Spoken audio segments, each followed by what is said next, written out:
John, Big John. Every morning at the mine you could see him arrive. He stood 6'6" and weighed 245, kind of broad at the shoulder and narrow at the hip. And everybody knew you didn't give no lip to Big John.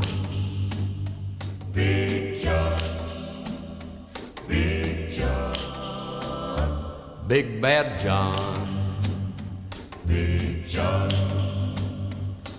Nobody seemed to know where John